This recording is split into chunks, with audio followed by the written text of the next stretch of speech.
Your Excellency, we're honored to have you with us for our inaugural event here at Abu Dhabi Finance Week, and thank you again for joining in on the conversation. Your Excellency, I think this is a great opportunity for you to make some opening remarks, if you wish, and share some thoughts on how Abu Dhabi Finance Week is impacting the UAE broadly. Well, first of all, welcome all, and it's a great pleasure to host you back here in Abu Dhabi at a very interesting week.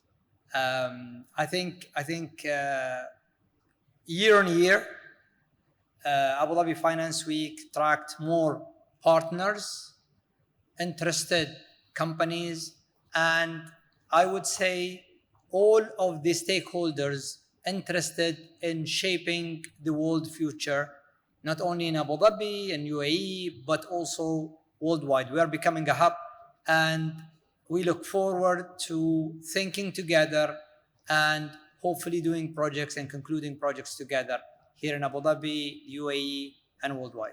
Your Excellency, one of the things that you and I have spoken about in the past is how Abu Dhabi is really positioning itself as the capital of capital in the Middle East. So what would you say is the UAE's biggest competitive advantage as the energy system continues to transform?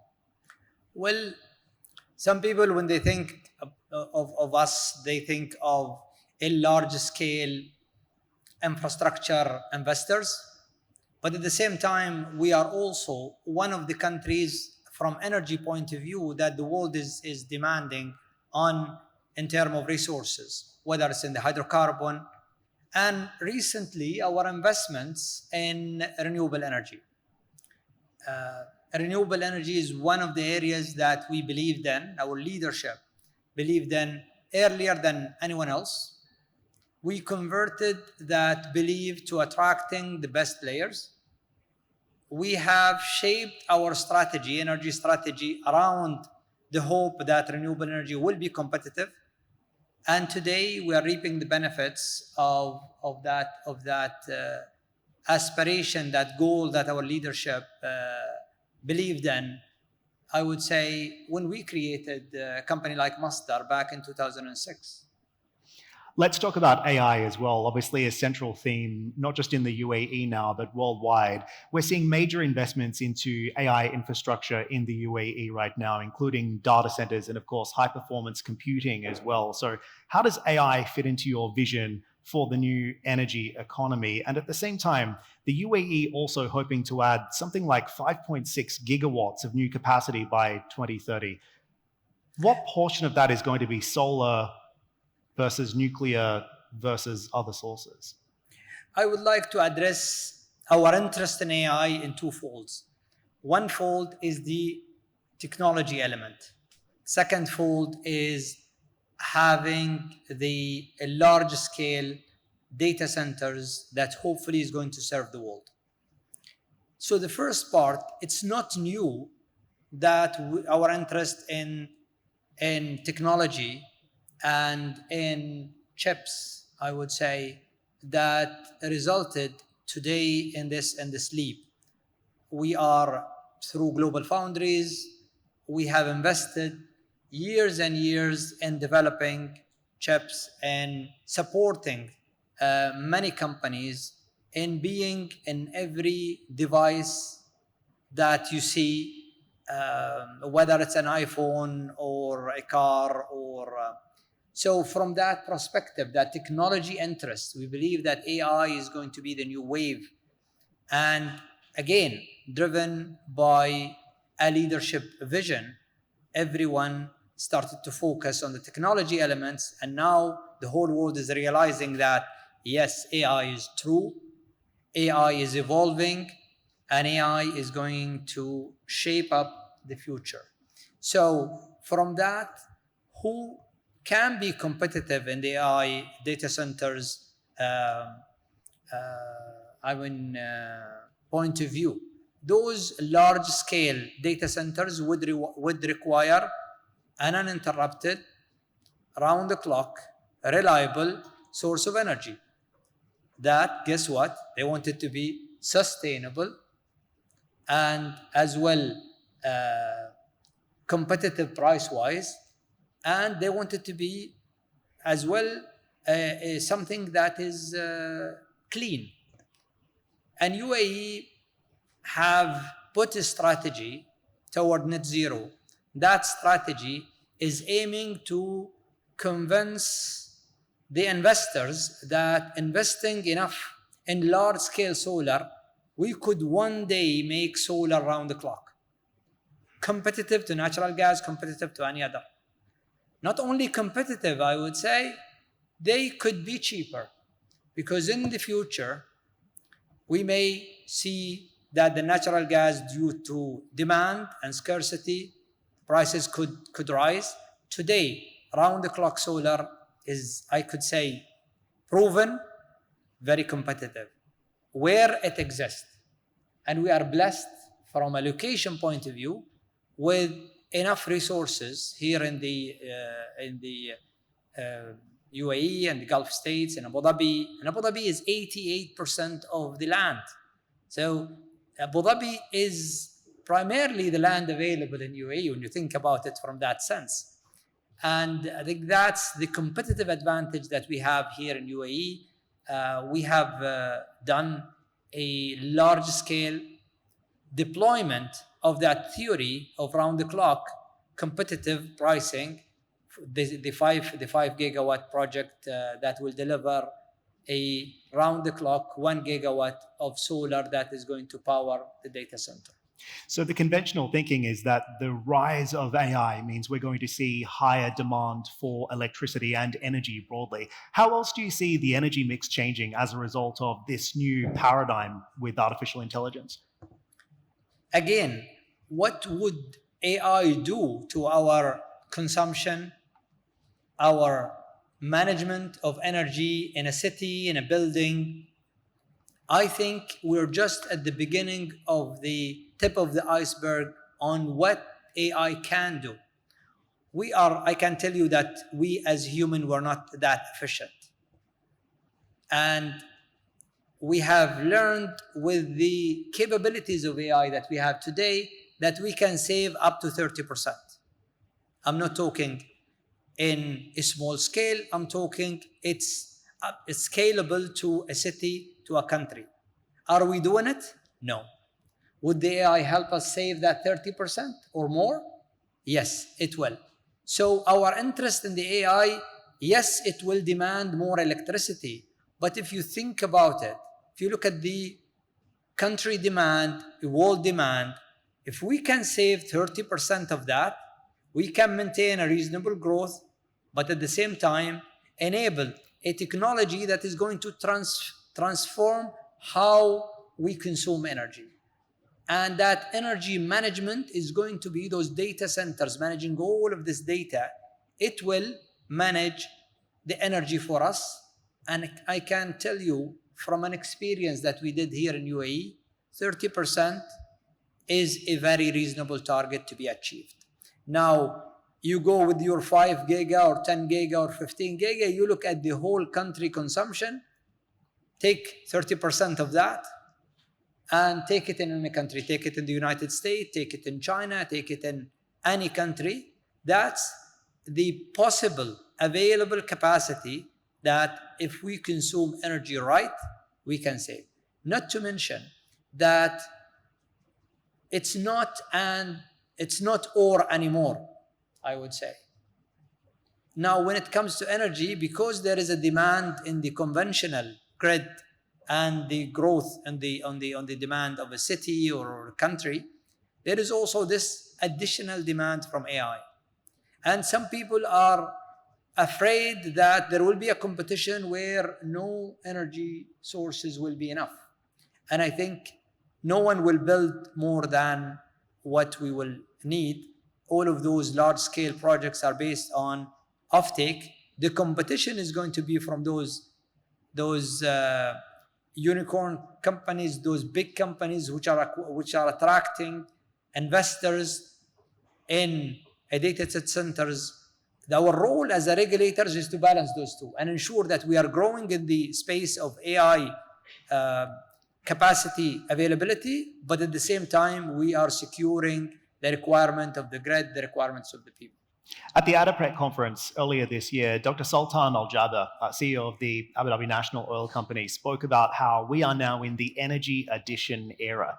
It's not so much about the transition anymore, it's about the era of energy addition. So, what does that mean for the UAE? And can you reliably meet the demands of AI and the energy requirements of the future while also meeting these ambitious net zero targets? Well, that is 100% true, and we believe in it in UAE. We will need any available source of energy, but we just need to be conscious of how we use it. Any source of energy can be clean if we focus. It's not targeting a type of fuel rather than targeting a clean energy. So you can make clean energy. I think now we are at a stage of, I would say, a shock for some countries and a surprise for others, and some have been prepared for it. And this shock for some countries, those who doesn't thought of alternative that is sustainable, you can provide it. All finite resources, by definition, they are finite. So you need to think, what am I going to do in 30, 40, 50 years? And we should not worry about when are we going to peaking in terms of demand of fossil fuel. I think the overall demand on energy is going to increase. Now, fossil fuel at all of its availability is going to be a percentage. Let's not worry about that percentage. Let's worry about how we make it sustainable, how we make it cleaner, how we make it available for growth. Those who doesn't invest in AI, in my view, they will be behind. They cannot be competitive if they are not investing enough in the technology that is going to provide more efficiency. And those more efficient, they will be more price competitive. And if you are not price competitive, guess what? You're not going to be competitive in the market. And then you are going to lose financially. So those are the balances that we are trying to do here in the UAE, availing enough resources, electricity-wise, utilizing all of the available sources of energy wisely, and ensuring that our target is achieved. And of course, we're talking today at the New Energy Finance Forum as well. So when you look at this through the lens of the private sector, do you think enough private capital is flowing into some of the region's transition projects? Yes, I'm not worried about financing at this stage. I think it's doable. Reason, good news, round the clock is cheaper. In many instances, if you are importing LNG, it's definitely cheaper if it's available to you. Now, are we doing enough in Abu Dhabi to prove it? Yes. But we're not doing that only. Now, companies like Masdar, Tihadwi, and others are winning projects, outside the country, where they are demonstrating to the world that we are not only competitive in achieving the best prices in our country, but also achieving best prices worldwide. We won some of the competitive bids where we have broken the record for wind, for solar, and those large-scale projects can be around the clock. Sometimes the country doesn't need around the clock, but can be around the clock, and I can tell you, it can be competitive as well to the alternative sources. Now, it's not a competition, as we said, because you need this and you need that. And you need to look at an energy mix that is well balanced with your available resources to you. Financing, as far as I'm concerned, is not an issue. The off-taker are there. Either a government is going to be off-taking this electricity or a reliable data center, and the competition is going to be on efficiency, on price. One thing that you have been really vocal about in the last few years, in the many conversations that you and I have had, is about the level of investment going into the industry, not just in new areas of energy, but also in traditional areas as well, like oil, for example. I spoke with Qatar's energy minister on Saturday, and he also sounded the alarm here, saying the AI era is going to result in a lack of investment, underinvestment across the sector. Is that a concern you share? Yes, definitely. I've been talking about this for more than 10 years, and I am worried about the level of investments for us to achieve all of that. But am I worried here in the UAE? I'm not. In the UAE, we have a wise leadership that have realized that investing in our resources early enough will make us reap the benefits down the road. We, as a reliable supplier of hydrocarbon, we need to be continuing that investments, and we will use those resources, and I'm sure we will use them soon, because the world demand is on energy, period, whether it's this source or this source, is increasing.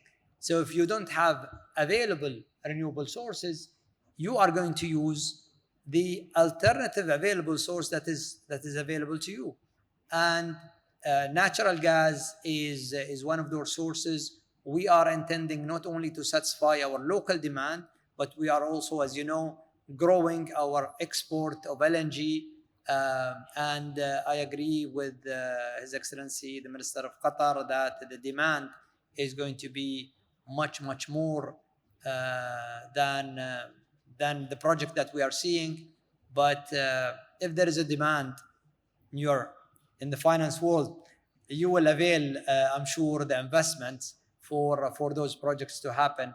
And I think that's the kind of discussion that we need to have between the investors, long-term investors, and the off-takers of these resources. Of course, the UAE is a key player in OPEC as well. What we've seen, and I think it's interesting to follow the news through the course of the year, Brent down about 50% from its post-COVID peak now.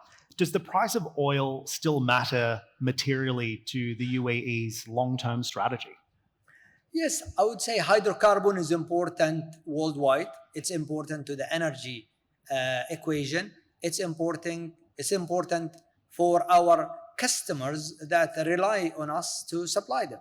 So yes, it is important. It will remain important. And as His Excellency Dr. Sultan mentioned at ADIPEC, we're not at the era of or, we are at the era of and. So we need this and that. And we need to ensure that everyone is doing his part, whether he is among the producers or among the consuming nations in balancing. And that's the advice I give to all of my peers. Do you have a clear vision for your 10, 15, 20 years energy availability?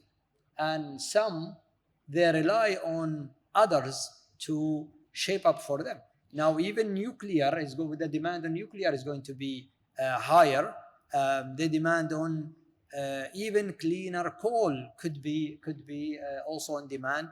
Not here, but in many countries which has coal and needs to clean it up. And guess what? The AI should help us in this whole value chain.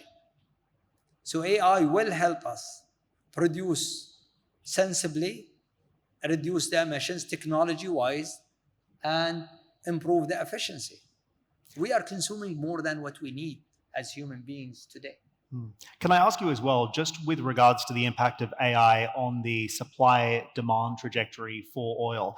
The IEA, of course, seeing a supply surplus emerging and then demand peaking in the 2030s. Do you agree with that trajectory, or does that change now as a result of what we're seeing on the AI infrastructure spend side and the level of demand that we're seeing for AI compute?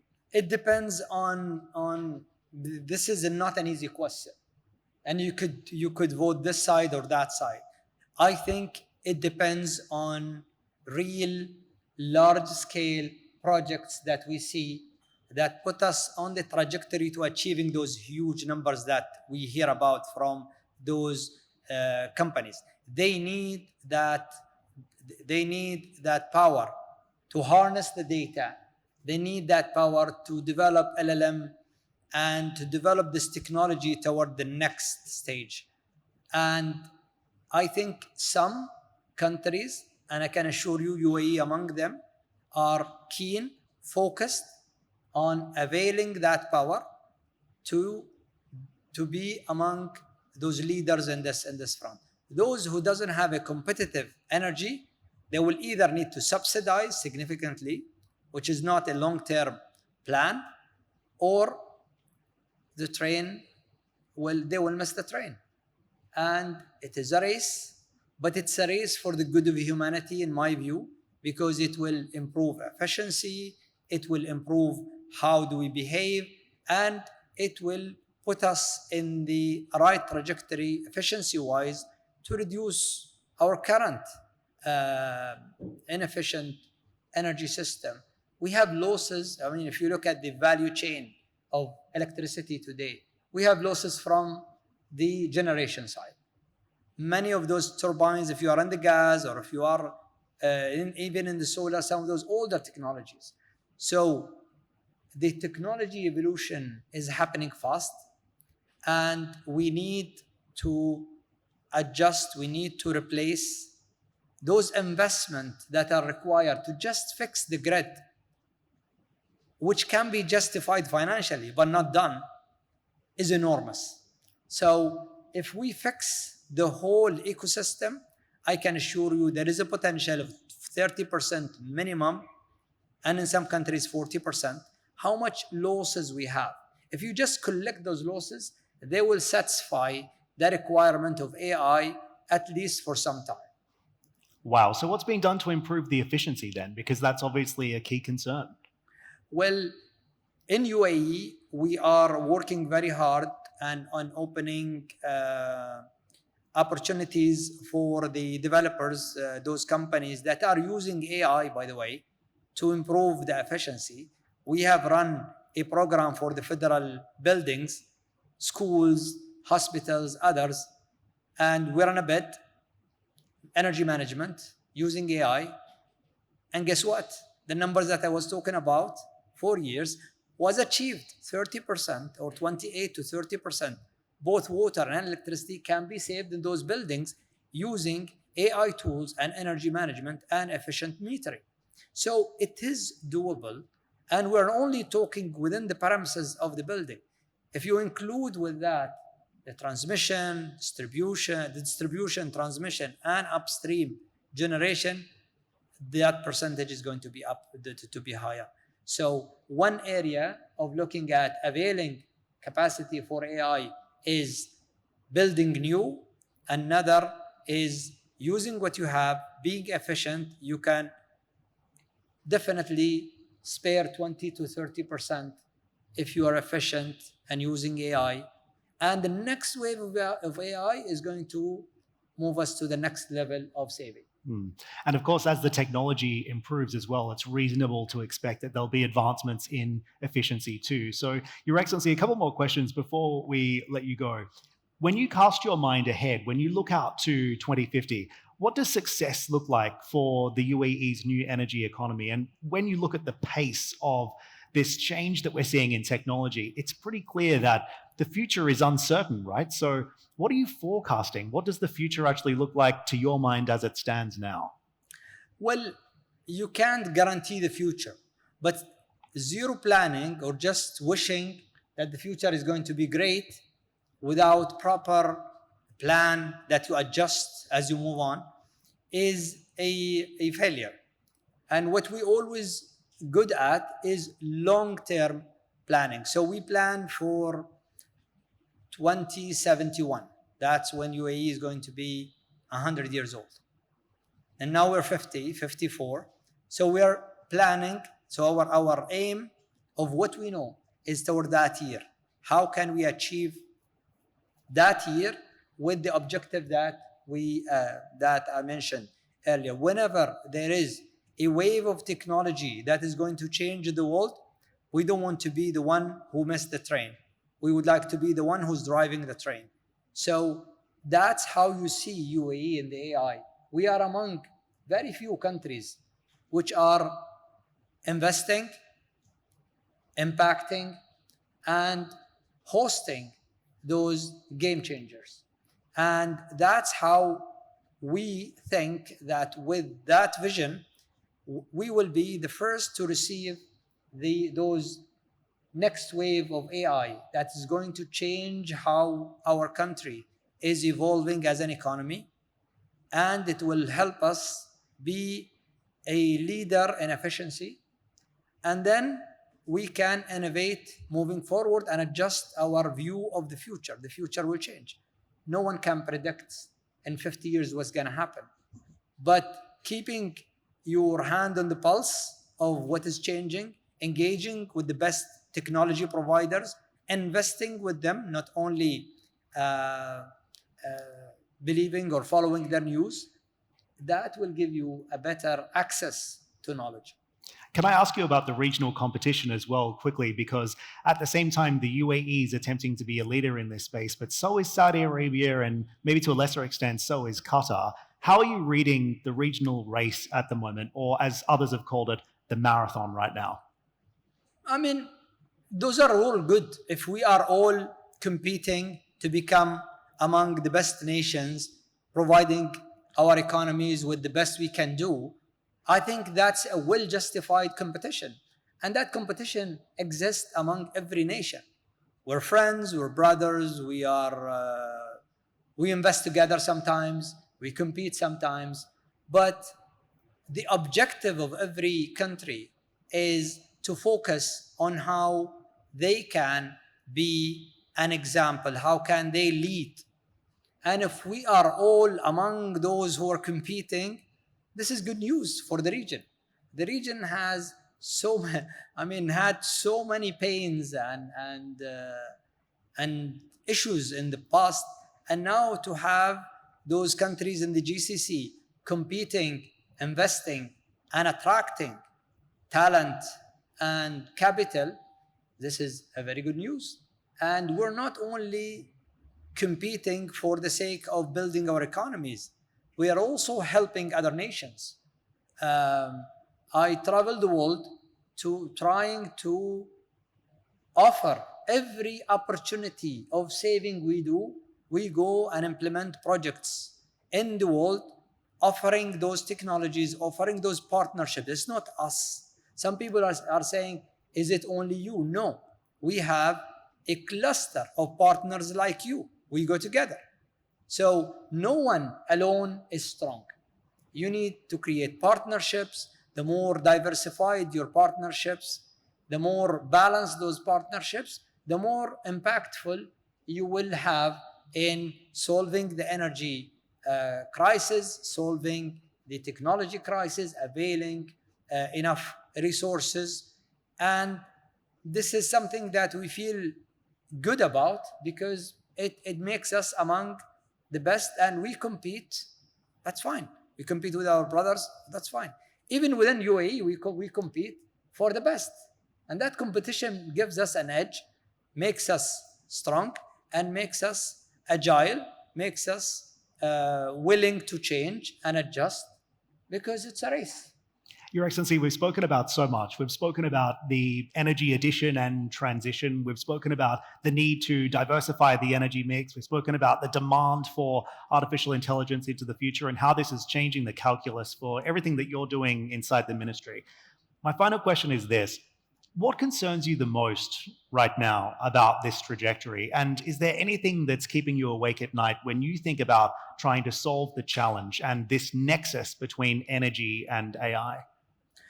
Well, what makes me worried is we're not doing enough, not as a country, but as the whole world, in reducing the inefficient and uneconomical energy consumption. So it's really sad to see countries are not doing anything to improve their energy landscape, not to work on increasing the efficiency, reducing the losses. And those are money that are burned every day for the world economy. If those money are captured, we can do lots of things. So that's what keeps me worried. I would like my country to be the best in what they do. I would like to put a very clear strategy to achieving that target. And I believe that AI is going to enable us to do that better. Your Excellency, it is a true privilege to have you join us here at the New Energy Finance Forum. Thank you so much for joining in today, and thank you for the conversation. Ladies and gentlemen, a round of applause for His Excellency. Thank you.